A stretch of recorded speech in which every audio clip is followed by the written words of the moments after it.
So your papers are in the back. If you need any extras, I have them.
Like Timberlands. We'll do a countdown. 3, 2, 1. Starting the timer. Good evening. Welcome to the Basalt Town Council meeting. We're going to call this meeting to order at 6 o'clock. And before I get rolling, I would like to thank Grassroots TV for being here and for broadcasting our meeting live. Is my microphone even close enough? People can watch tonight's meeting live and view previous council meetings online at grassrootstv.org. Our videographer is the lovely Katie Finnegan, not too Irish. And tomorrow morning at 8 o'clock, I will be at Starbucks, and sometimes the police chief is there or others to buy you coffee and listen to whatever questions or comments you might have. So let's see. Our first item is the consent agenda. Shall we do a roll call, madam? Oh, yeah, did we not do that yet? I did not call names yet. Okay, could we do that? I'd like to just skip over that. Oh. Jackie Whitsitt? Yes, here. Gary Tenenbaum? Bernie Grauer? Here. Katie Schwer? Here. Auden Schendler? Jennifer Riffle? Mark Kittle? Here. Thank you, sir. Thank you. And I would just like to point out, too, that we are short council people tonight because it is spring break and people have kids, and that's pretty exciting that they're out having fun, having priorities. Okay, so now can we do the consent agenda? Yes, you may. It's the minutes. It's a resolution of approval for the community garden at Grace Shehigh. It's pretty much just housekeeping. We do it every year. Also a resolution approving the Sunday market on Midland Spur, also more or less annual. And a letter from council to the Eagle County Commissioners, and a continuance to April 10th of a public hearing and first reading out of an ordinance amending the town's sustainability building regulations. So is there a motion? Mayor, go ahead. I move that the town council approve the consent agenda items as presented. Second. Discussion? All in favor? Aye. Opposed? Okay, great. Our next item is a call to the public. We always would love positive comments from the public, as well as any concerns or, yes, sir. Tom Smith. I have a comment. This is my last council meeting, and I want to thank the town of Basalt, including the council and all the staff and all the citizens of the town for having me as town attorney for the last 13 years. It's been quite an experience. You jumped the gun? Oops, I shouldn't have brought it up. This is just very short and sweet, but all of us would like to thank you for bailing us out of the hot bacon grease time and time again, and for just having our backs always and being there for us. So this is in gratitude for dedicated community service for Tom Smith, Town Attorney 05 to 2018.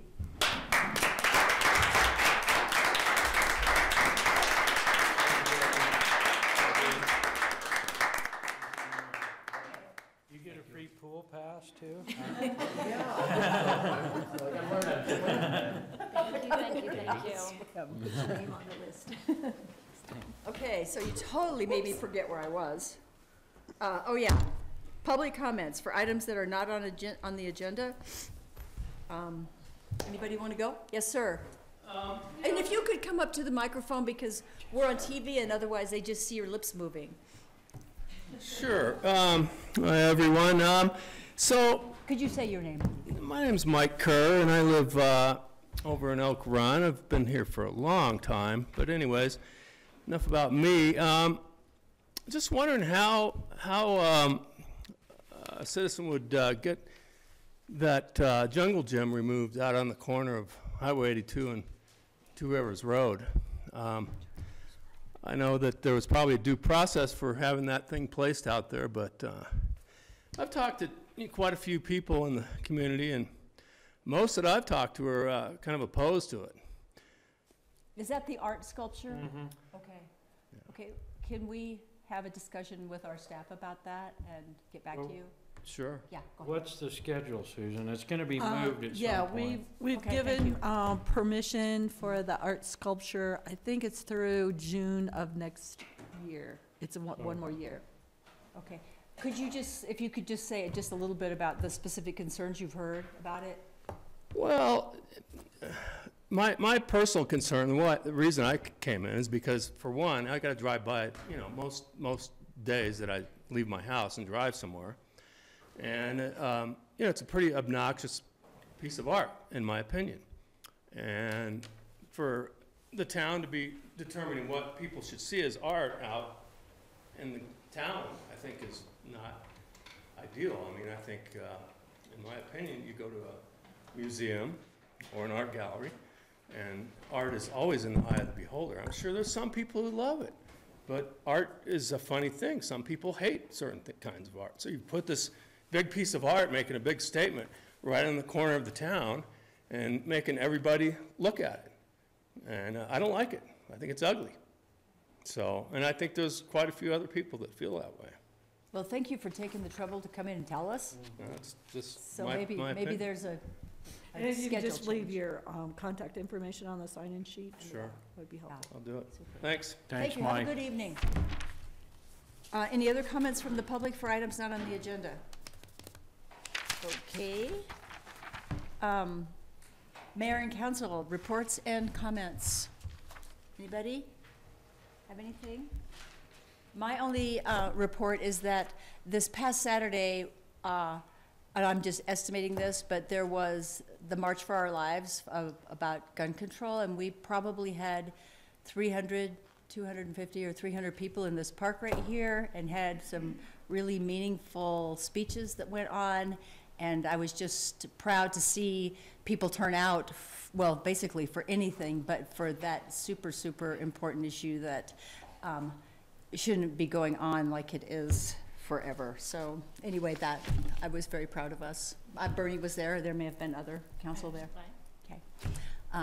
Nobody else? I'll Yes, sir. just say that along with, community-sponsored, initiated activity, we had a candidates forum, which was simply initiated by a bunch of interested citizens over in the library, and we actually had almost as many and some different people. So this season, we have had 3 candidates forum. So I think we've had, given the voters an opportunity to look at us probably better than most years. Thank you, Bernie, if that's what you wanted, a close inspection of the candidates. Yes, ma'am. I'd just like to thank our council and our staff for our last meeting and the letter to Verizon and the FCC, and how that got it was effective. And rarely does it seem like things are immediately effective, but that was one, and that was a big win. So I just want to recognize, and we all get gold stars. Thanks, Jennifer. Yes. Going, okay. There's not a manager here unless Susan has anything that Ryan wanted to pass on to us. You know, he didn't pass on anything. I think that we put in the report that we did get the notice of the Forest Service meeting a week from Thursday. So if you are able to come to that meeting, let us know. We'll go ahead and post it like we've been posting the other meetings so that if the council can come. Great. Thank you, Susan. Okay, so we have been all waiting here to introduce our Eagle County Clerk, Regina O'Brien, another Irish-sounding person. And she's going to give us some updates on election stuff. And you can sit or stand, whichever you like. The camera will find you. Yes, thank Okay. you. So thank you, Jackie, and thank you to the Basalt Town Council for allowing me to come over and speak this evening. As Jackie said, my name is Regina O'Brien, and I'm the Eagle County Clerk and Recorder. The Clerk and Recorder's Office does several different things for our citizens. We do motor vehicle licensing and titling. We conduct elections. We do the recording of property transfers. We do liquor licenses for unincorporated parts of Eagle County. And we serve as clerk to our board of Eagle County Board of County Commissioners. We have our eligible office here with Lori, Melissa, and Carolina, who I'm sure many of you know, offering great service. And I love any opportunity to come over here. So again, thank you for having me. So given all of those responsibilities of our office, what I wanted to do tonight was come and bring to your attention and to your citizens' attention the changes that are coming with the primary election. Our primary election is going to be Tuesday, June 26th. And in past Colorado primary elections, they've been what are called closed primaries, where only affiliated voters are allowed to participate in the election. So if you are affiliated with the Democratic or Republican Party in previous primary elections, you received the Democratic or the Republican ballot. If you're an unaffiliated voter, you did not participate in the primary election. So that was the way it used to be. In 2016, there was Proposition 108, which Colorado voters passed, allowing unaffiliated voters to now participate in primary elections. So what's going to be happening in this June, and I know it's only March, but trying to get ahead of the game, and I really believe in grassroots communication at this point in time, where neighbors educating neighbors, family members educating family members, roommates educating roommates for this change. If you are affiliated with the Republican or Democratic Party, the same thing is going to happen as has always happened. You will receive either the Democratic or Republican ballot in the mail, just that one. If you're affiliated with a minor party and the minor party is having a primary, same thing will happen. If you are an unaffiliated voter, which the majority of Eagle County voters are, we're getting close to 14,000 in Eagle County, one of two things will happen.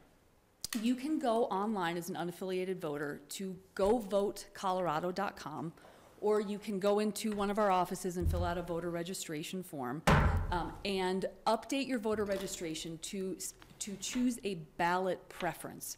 You remain unaffiliated, but say there was a Republican candidate that you knew you wanted to vote for. You don't want to affiliate with the party, but you want to receive just the Republican ballot. So you can choose a ballot preference. That ballot preference will only last for one election, so it doesn't lock you into anything. And then we will just send you the Republican ballot. If you are unaffiliated and you do not choose a ballot preference, then by law, we need to send you both ballots in the mail. So you will get a ballot packet. So you will get a Republican and a Democratic ballot in the mail. The key to that is you may vote one ballot.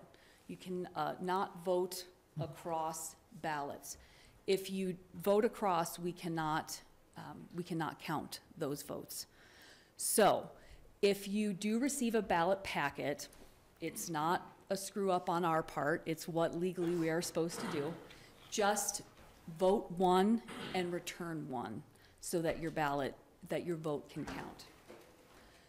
So there's going to be, right now, the Colorado Secretary of State this weekend is going to be launching this campaign. This is, again, statewide.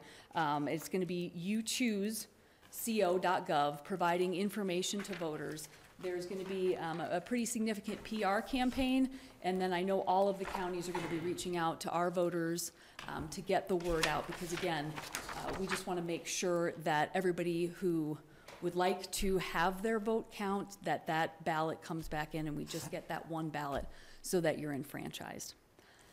Are there any questions? Anybody on council have a question? Or staff? And I will say, this only applies to the primary. When we get to the November general election, it is not a partisan election, so voters will receive the ballot that's determined by their residential address. I have to say that this reminds me of when I turned 18 and I got to register to vote. I affiliated because they told me at the clerk's office in Fort Collins, Colorado, where I lived, that I couldn't vote in the primaries because I was unaffiliated. And so I picked a party, and so this is, I actually think this is the best thing that the state ever did, is to allow the unaffiliated to participate in the primaries. Jennifer? I have a question regarding our ballot box. And can any and all ballots be placed for any election in there? What election material cannot go in our ballot box? So for what we've done, we've partnered with Pam in opening that ballot box for the town of Basalt election. And then we close it, as we do our ballot boxes, until there is an Eagle County, Pitkin County election. We share that. And the reason we do that, if you serve as an election judge, which again, I always put a plug out there, please sign up to be an election judge if you'd like to participate in a very grassroots way in the process. If you're affiliated with a party, just contact your local party chair to be on the list. If you're unaffiliated, contact the clerk's office and we can get you on that list. So when we are conducting elections, we are governed by Title I and the rules set forth by the Colorado Secretary of State. There are very specific rules and procedures that we need to follow as far as seals, bipartisan teams of judges, accessing the ballot box, and again, we share that ballot box with Pitkin County. So we really like to, we need to follow those laws and ensure that during our election period that only we have access to that ballot box. Okay. But again, Eagle County is not conducting an election right now. Town of Basalt is conducting an election, so that ballot box is absolutely open for Town of Basalt voters. And it seems like we did get, either I got an email or Pam, somebody said that people were mistakenly dropping off town ballots at the county. Yes. So I can just say on TV, not that anyone watches this, but that don't put town council or town election ballots in the county ballot box out at the county building. And they have to go here. Yeah, please bring them here. If voters, for example, if voters inadvertently drop their ballots in the incorrect ballot box, this happens when we are conducting elections at the same time as another special district that's not coordinating with Eagle County. Right. Whenever there is a ballot dropped off in any one of our ballot boxes, we always secure those ballots, contact the DEO, the designated election official for that election, alert them that we have ballots, and then it's their responsibility to come and pick them up. So we always, if somebody inadvertently drops it off, we're in contact with Pam. You want to add anything, Pam? We do. They have contacted me. There are ballots down there. They are secured, and I will be picking them up. Okay. Before the election. Are they postmarked there, or how do we know when they were dropped off? In fact, if it was after the election or something? They're date stamped. Okay. And that box is going to be locked on election night at 4:30, and I'll pick up any final ballots at 4:45. So there will be no more dropping inadvertently after that. There'll be a sign that says, bring them here. Yeah, after the statutory deadline. Thanks for doing that for us. Yes. Yeah, absolutely. We love the partnership and appreciate it. We do too. So if any of the voters have any questions, please contact my office. It's the Eagle County Clerk's office. My election team, they're fantastic, and they're happy to help answer any questions, help voters update their registration, choose a ballot preference, go through any of the deadlines. So please just reach out. We're here to help. Thank you, Regina. Thank you so much for So letting that me was have the Regina time. O'Brien, the clerk from Eagle County, and she drove all the way over here just for this. I love it. I love it. Thank you so much. Thank you so much. Thank you for your time. Have a nice drive back. Thank you. It's beautiful. Okay, our next item is a public hearing and second reading of Ordinance 5, an ordinance of the town amending Chapter 6 of the Municipal Code of the Town of Basalt, Business Licenses and Regulations to add a new Title 6 entitled Licensing of Tobacco Retailers. Bernie Grauer and Tom Smith, whoever wants to take the lead, okay. Well, this is the second and hopefully final version. I looked at it, and it raises the minimum legal age for purchasing tobacco to 21 in Basalt. This is more or less in conjunction with the tax issue we have out there that raises tobacco taxes on cigarettes and all other tobacco products. And based on results nationally, these two measures, the ordinance and the tax, have proved effective in reducing smoking and tobacco addiction among young people. They're not perfect, they're not absolutely watertight, but the rate of reduction of use has been significant. Our particular ordinance includes the use of decoys in checking to make sure that licensed tobacco sellers are in fact following the law and the rules. There's no penalty for the buyer. The penalty is on the seller, and it can be significant for the first time and up to the loss of license. We know from a report from a government agency that one tobacco seller in Basalt was cited late last year for selling tobacco products to an under age 18 individual. So we know the law is not being followed even in its current iteration at 18, and we hope and believe with this new greater police power of a decoy enforcement that will have a very successful compliance by the tobacco sellers. Bernie, could you just define decoy? A decoy is somebody who will probably be between the age of 18 and 21 who comes in undercover and attempts to make a tobacco or tobacco product purchase. If that purchase is successful, the accompanying police officer, in this case it will be the Basalt PD, makes a note of it, and then they go back to the office and issue the proper paperwork for whatever the penalty or citation will be. Okay, thank you. Because I knew it wasn't a duck, but I'm not sure everyone knew that. Tom, did you have anything to add to that? Nothing to add. We made a couple of technical changes as discussed at first reading. Other than that, it's the same and ready to go. And I would just like to add that to acknowledge Mandy Ivanoff from Eagle County and Eric Brodell from Boulder, who were very helpful in us getting this organized and getting the proper format and getting our ducks in a row to put this together. Thanks, Bernie. Yeah, thanks, Mandy. You always come over here. Okay, so this is a public hearing and second reading. So we will open the public hearing at 6:23. Is there anyone in the public that would like to make a comment regarding this ordinance? Yes, sir. Of course. I didn't see you. Was hiding. I just wanted to come up and thank all of you. This process has gone. Could you just introduce yourself? Oh, hi. I'm Eric Brodell from the Preventing Tobacco Addiction Foundation. Bernie contacted me, I think, 4 or 5 months ago, and this process has moved smoothly ever since. I'm very proud of what y'all have done here. You're a leader in the state of Colorado, so thank you so much for working so closely with us and including the correct provisions in this ordinance so that we can take a step forward in Colorado for tobacco control. So thank you all very, very much. Thank you so much for all your help. Yeah. Anybody else? Yes, sir. Scott Conner from the Aspen Times. Just a couple quick questions while we've got the experts here. Could we clarify was Aspen the first to do these measures, and would Basalt be the second in Colorado? And then also, is the licensing fee $500, and is that one time or annual? Ernie, do you know? Well, I'd rather have Eric answer Okay. about that.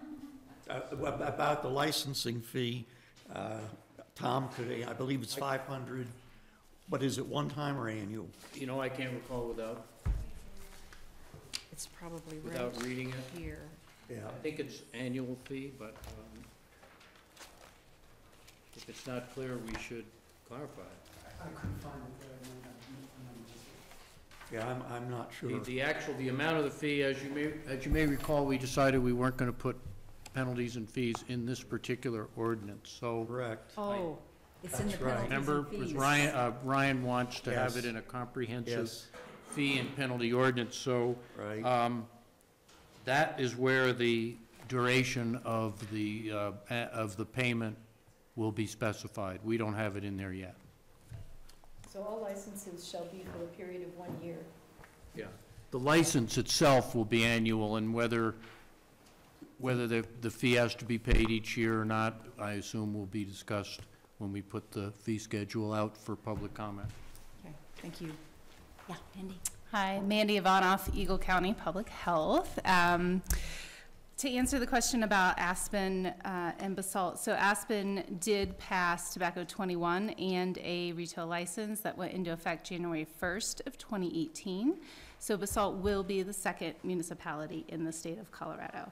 And to echo Eric's words, just to commend Basalt, you guys have done a fantastic job. The state tobacco control program is very impressed with the work you've done up here in trying to protect our kids from initiating tobacco use, especially given the current trend with vaping devices that has taken off and really almost pushed us a step backward. So this will go a long way to combat that. So, Thank you, Mandy.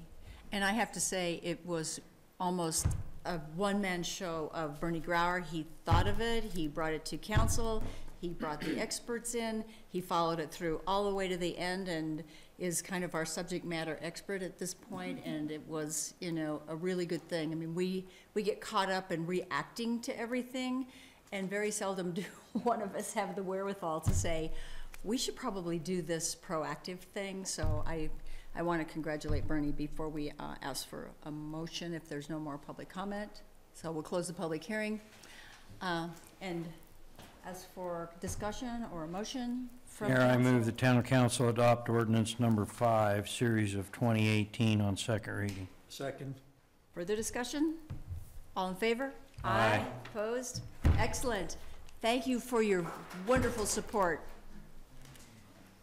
Okey dokey. So, our next item has been moved to the consent agenda, but we do have an update regarding sustainable building regulations and amending the town's fee schedule. Sarah and Amanda? How are you? Doing well, thanks. Did you get some Mexican food out there? Oh, and let me get the clicker for you, sorry. Okay. The clicker. I'm Sarah Nadolny, staff planner for the town. And just to give a little bit of an And introduction, Amanda, if you and I was just going to introduce- introduce Amanda Poindexter. Yeah. She's the owner of Full Circle Construction Services, as well as the chair of the Roaring Fork branch of the U.S. Green Building Council. And so we bring this here today. Town and staff and a team of consultants have been working with the Basalt Green team to update the town's sustainable building regulations. And staff has brought this, the sustainable building regulations before you twice before, once in 2009 and again in 2015. And today we're bringing council the latest updates to these sustainable building regulations for your discussion. So last year, the town adopted the 2015 building code, and the updates were intended to align, the updates we're presenting today are intended to align the sustainable building code with building regulations with that 2015 building code. The team, we recently held 2 public information sessions, which were well attended by contractors, architects, and planners, as well as a couple of lay citizens, and we did receive some good questions and feedback on this process.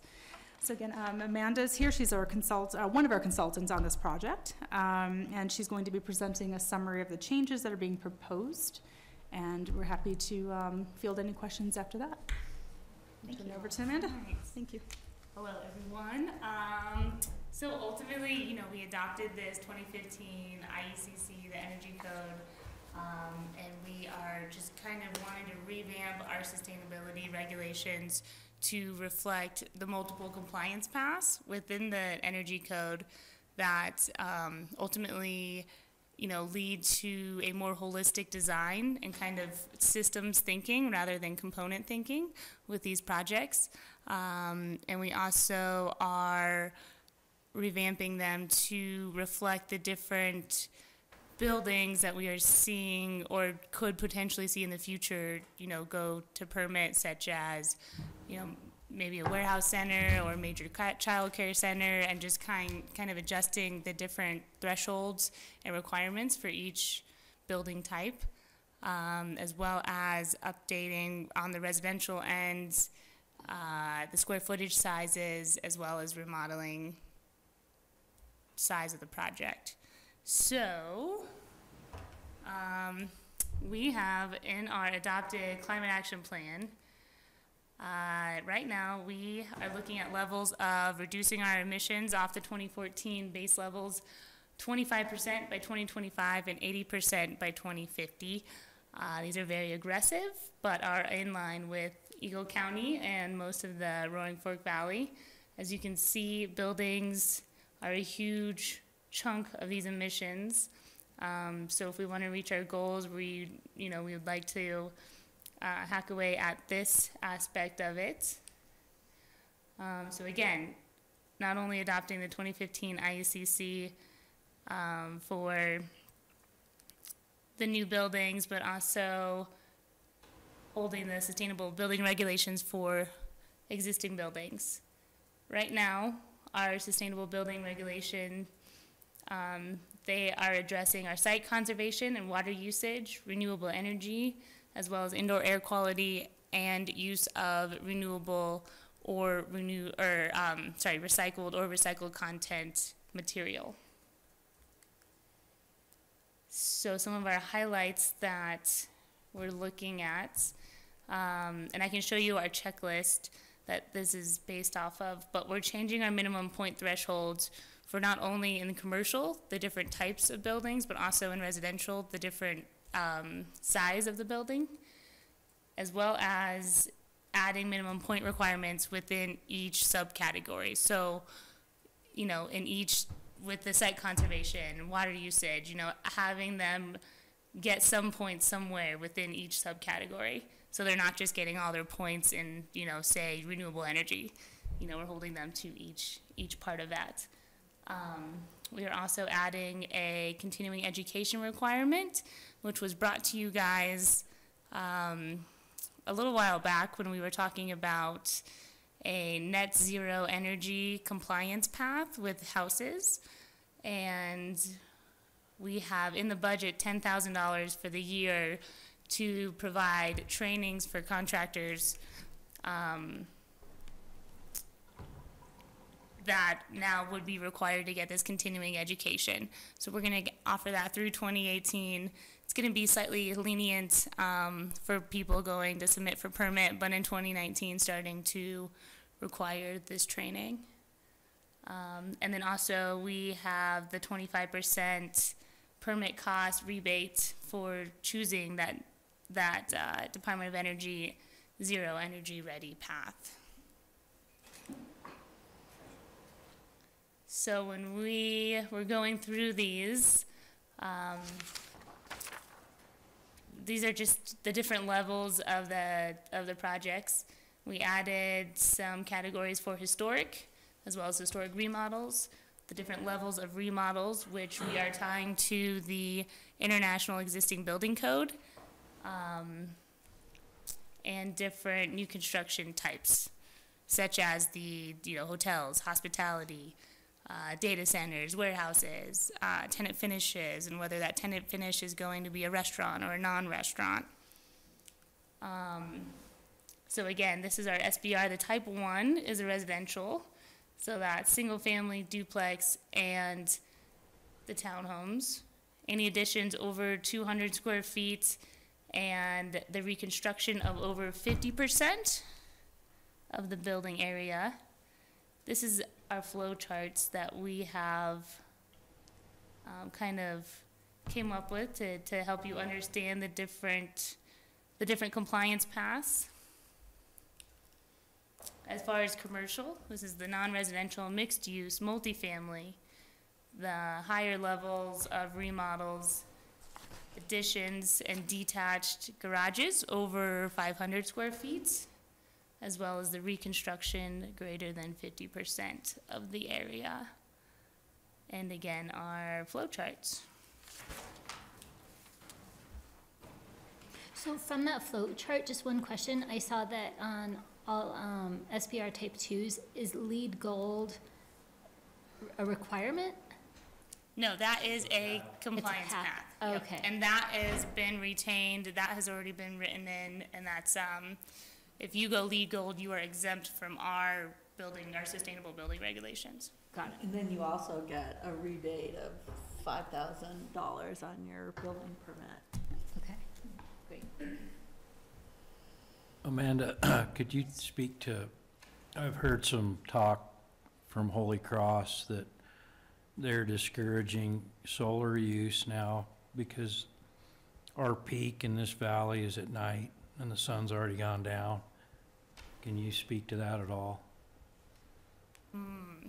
I actually was not aware of that. I know they're still offering incentives, you know, to when people do put solar panels on their houses, but I don't know anything updated, so I'll have to check It's that an out. interesting query because Yeah, until we come up with some good battery storage systems, you know, it's hard to, you can pump it in all day and we're not using a lot of power, and then at night when we turn our heat on and everything, that's just a question I've had, and it's something Okay. that I'm experiencing. got it. Anybody else have a question for Amanda? I do. What trades are going to be required for the continuing education? So that is going to be just anyone who is applying for the building permit. Okay. Let's just clarify Okay. on that one. The way that we left it is if you can do other permits, but if you're asking for a permit that's gonna be subject to SBR 1 or 2, then you're gonna have to do the training. And do you have a little slide in here that had the training opportunities? We have it in our It packet. was in our Okay. packet. Yeah, it was So- in the packet, yep. So Amanda, do you want to answer it? Do you want me to take a stab at answering the question about the training?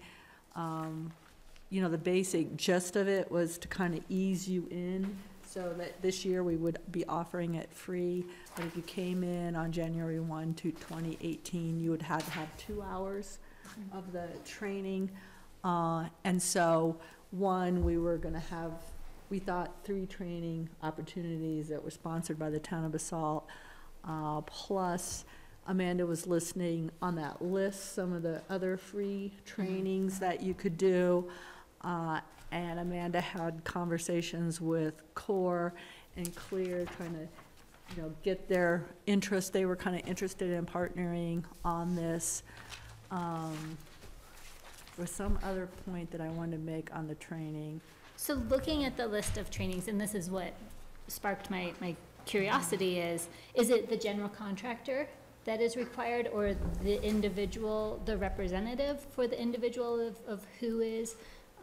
Just, So it's usually the general contractor. okay. But it's the person who's actually applying for the permit. So it's not, you know, you have one person on the team. It was actually the person who's, the way we were, you know, kind of talking it over with Jim Wilson, is that it would be the person that comes in and gets the permit. Because we didn't want someone just to, I think part of this, and maybe Amanda could speak to it because she's been to a lot more sessions, is that so much of this is just general understanding of construction techniques that you can use to prevent future problems. So this idea of where you put the seal on the insulation, you can create mold if you put it on both layers, and just these things that we want to get the information kind of out there, not just an architect by way of example on the team, because most architects have a lot of really, really good training on this. More? So if I'm a homeowner in the state of Colorado, I can build my own house. Do I have to go to this training? If you are applying for the permit, yes. Does that go with state law? Tom? I do not know. Okay, that's something we need to look into. Yeah, you would think owner builder would have to. Right. And I have another, are there other municipalities that have these requirements and, are we making this up on our own, or is this, carried through in other municipalities? Carries through pretty much. I don't know, Glenwood is as aggressive as we are, Sure. or Snowmass. Snowmass, Aspen, and Carbondale definitely are. What Okay. about statewide? Oh, more aggressive, we are. Okay. Great. Anybody down here? Okay, since I'm always pointed this way. Thank you, Amanda. Okay. That was great. Thank you. Yeah, we're gonna actually pull the trigger on this eventually.